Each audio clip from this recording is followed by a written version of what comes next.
Hi, we are back with section 3.5, additional applied optimization, and we are tackling basically just one example after another. So now this example has to do with minimizing travel time. So here's our setup. Alex is walking west on a sidewalk along the edge of a grassy area. This is in front of the Ed complex at the University of Oregon. So grassy area is about 200 feet east and west, so that's width, for instance, and then height is 300 feet. So Alex strolls 4 feet per second on sidewalk, but then when he's walking on grass, he slows down somewhat, so he's only going half that speed. So from the top right corner, the northwest corner, how long should he walk on sidewalk before cutting across the grass in order to reach the southwest corner in the shortest amount of time? So it's sort of given away the example title here, but the thing that we have to identify is what are we trying to do with this setup? The thing that we've been asked to find is shortest time. So we're actually minimizing time in this sense. That's the output, which is maybe a strange scenario to be in, but the question is how long should he walk on the sidewalk? Or perhaps what distance should he walk is a good place to start. Okay, so we basically got an input and an output. So the input is how long does he walk on the sidewalk, and the output is what is the shortest total distance, so shortest total time. Okay, so let's get a picture. Here's Alex up here, fittingly, it's the point A. He's going to walk some unknown distance west and then cut across the grass. So the question is, he could walk a long ways along the sidewalk and then cut across the grass. He could walk a short way, he could walk just straight across the grass. Who knows exactly yet what would minimize that travel time. So if we just use a variable to represent that, this is some distance that he walks, then this distance d along the diagonal there would be the remaining distance. But as soon as we establish what x is, then d is fixed. So I'm going to imagine somewhere along the way that I can turn d into something with some kind of expression with x's in it. Okay. So total distance is the sum of those two things, x and d together. But actually the time is what we've been instructed to find. So we're going to use this so-called DIRT formula here, distance is rate times time, and reorganize a little bit. So all we really need to do in this case is divide both sides by the rate. So if we divide both sides by the rate is out of there, and then we have that time is equal to distance over rate, just like this fraction down below. And because we still have some variables running around in here, the only thing that gets better is that while he's on the sidewalk, we know that his rate is 4 feet per second. So the time along the sidewalk portion, so I'm putting a little subscript there, is, well, distance, actually x, that's the unknown thing. That's precisely what we're trying to figure out here. And then in the denominator is the fixed speed that he moves along the sidewalk. And then very similarly, we've got that the distance he walks along the across the grass in the diagonal, but the speed is different. So now he's only moving 2 feet per second across the grass. So this is the total time required to walk across the grass piece. So we've got two things, and at the moment x and d are sort of separate, but actually they do have a connection. And the way to figure that connection out, maybe I'll back this up so I don't give it away, you know, it's like a good story, you don't want to read the end. Writing in terms of x means that we need to use the Pythagorean theorem, and that's because we have a nice right triangle up here in the corner. And we know one of the side lengths. We know that the vertical side length is 300 feet. We know that the diagonal is d, and then the last piece of information to figure out is how to represent this horizontal distance. But we know that the total distance across is 200. So if this part is x, then this must be the leftover from 200. So just as for instance, if x was 50, then this distance should be 150 because that would be 200 minus the 50 units that we had on the right side here. So since we don't know what x is, we're using that expression 200 minus x. But here's our, you see my schedule. Here's our Pythagorean theorem written out. So this would be d squared, or I guess c squared, by usual convention. We'd have that across the diagonal there. And then we'd square root it because we're really looking for d written in terms of x. And if you watch the previous video with the rancher and the enclosures in the yard, and this equation right here, this distance equation written in terms of that x, is equivalent to the perimeter equation that we had before. It's not that this is the end to the question, but it is a means. It's a way to eliminate one of the variables and get down from two variables down to just one, x. So this is a relationship between the d variable and x variable. So this is if we're thinking Pythagorean theorem again, here is c. This is a, so a squared, and then 300 is the b. So this is square root of a squared plus b squared in the Pythagorean theorem.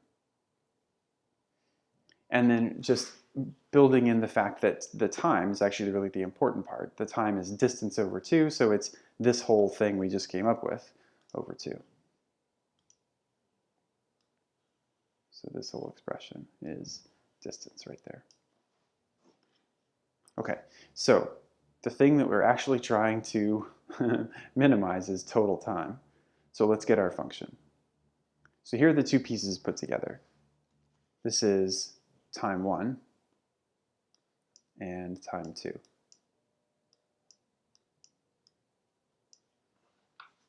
If we use the two expressions we just came up with, then time 1 is x over 4, that same deal. And actually, we don't really need to change this very much because we've already got x as the variable of interest. So then where the real action comes right here. We've got distance along the diagonal. Distance through the grass is that expression. All right, well, once we've got our time, the way we minimize or maximize any function is by taking its derivative and figuring out where it's 0. Technically, yes, we should also look for critical points due to f prime being undefined, but we're not going to find any interesting values in that case, in this particular problem. Okay, so derivative of that whole thing. Well, all right, let's do this bit by bit. Derivative of x over 4 is not too bad at all. That's just that 1/4.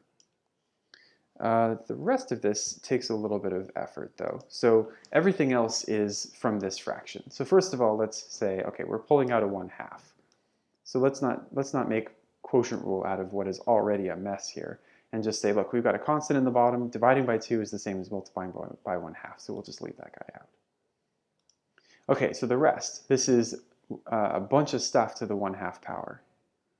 So here's all the stuff that's underneath the radical. This is one big instance of chain rule. So we get to do 1/2 times a bunch of stuff and then our new exponent is decreased, so it's down to -1/2.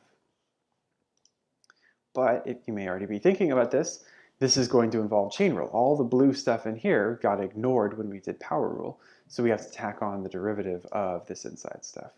So all the derivative of all this, so 300 squared, that's not going to go anywhere. Derivative of a constant is 0. And then we've got chain rule inside of this because we've got 200 minus x all squared. And if I could truly ruin this with one more color, then we could say, look, here's the inside part. We need the derivative of that taken right there. One last instance of chain rule. So it was 2 times this stuff to the 1 in power. So there's all that piece. And then times the chain rule portion. Derivative of 200 minus x is -1. Let's try to tidy a little bit. Just to track things in the same color, perhaps. We've got that 1/4 getting subtracted over. This is our first step in trying to get x by itself. But notice it's in a couple of places here, so we're going to have to get creative in our solving strategy. With a little simplification, we can combine some of these things. You might notice if we've got 2 times a 1/2, those are going to kill each other off.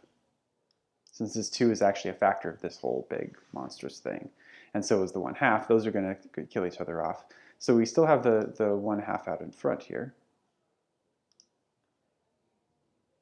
And it's negative because there's and the -1 from that chain rule just getting pulled out in front.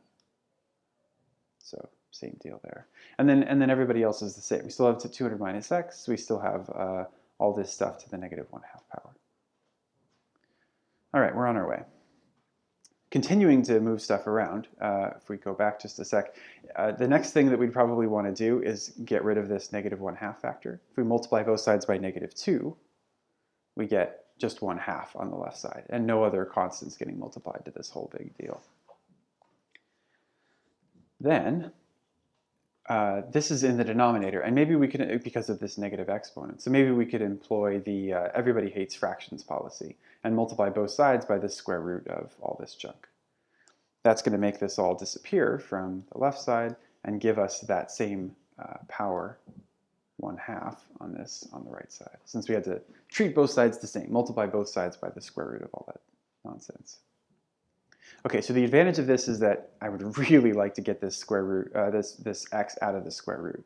And the only way that's going to happen is if we can get this square root to go away, and we can do that by squaring everybody. So this shows up in the next line anyway, but we were separating, we kind of peeled off this square root in an effort to get it on another side, but it turns out we're gonna need all our x's someplace. Anyway, here we are. We're gonna square it all. I should be really careful about this. I can't be preferential about this. Everybody's got to get squared, so the 1/2 gets squared as well. Okay, so there we see that happening, and then 1/2 squared out in front is going to give us 1/4. So it's important that we remember that piece. And what has happened in this case is that the square root is out of the picture. So now I have to make sure that 1/4 gets multiplied to 200 minus x squared, and also to this other term. On the right side, I'm biding my time a little bit. I know this needs to get squared. Maybe I have to multiply it all out, but I'm just going to kind of hold on to it as long as possible. Okay, so now we're going to do, we'll bring this back just for a sec. So this is some combining of like terms. So we'll get rid of some color when we go back. Notice that these things, as weird as they may look, are like terms. There's 1/4 of this thing, 200 minus x squared. Here is 1 of 200 minus x squared. So if we subtract this over, we're actually rewarded for not having multiplied this whole thing out. Because now if I have 1 of something minus 1/4 of that thing, now we have 3/4 of it. And I think I did the subtraction in the slide the other way. So you've got negative on one side and the negative on the other, but it's equivalent. We're going to make those negatives go away. So multiply both sides, or perhaps you could think divide both sides by the negative 3/4. And then since it's just a number on the right side, if we divide all this by negative 3/4, we'll get something concrete out of it. We're almost there. Last things to do, square root to get rid of the square. And then if we add x and subtract this whole square root of 30,000 deal, then we'll finally get values for x. So I don't get any negative numbers out of this. We get 26.79 or 373.21. So neither of those look suspicious right off the bat. However, the width of the field is only 200 feet. So 373 just isn't a worthwhile number. So 26.79 is the only one that actually matters to us. So this is out of the domain consideration for this particular question. So 26.79 is our most logical chance to find a minimum time. Now, okay, so one of the ways that we check for absolute extrema is to use the second derivative test for absolute extrema. But, oh man, it was already hard enough to get the first derivative. Taking the second derivative of that huge square rooty thing sounds like way too much work. So instead, we're just going to do the old-fashioned way. We're going to find the critical points, which we just did, and then we're going to compare them against the endpoints. So he could walk 0 feet along the sidewalk. That's the lowest value we could run into. Or we could walk all the way across the field and then go straight down, vertically, walk north and south along the edge. So these are the two endpoints to consider against that. Although, we should be pretty confident at this point that this thing, 26.79, is actually going to be our minimum. But we'll do the pro forma thing and check it out. So let's take a look. Here's our table of values. Here's the x's that we wanted to compare. And this is going all the way back to our total time function. So plugging these three values in, this is a great thing for a calculator to help us out with.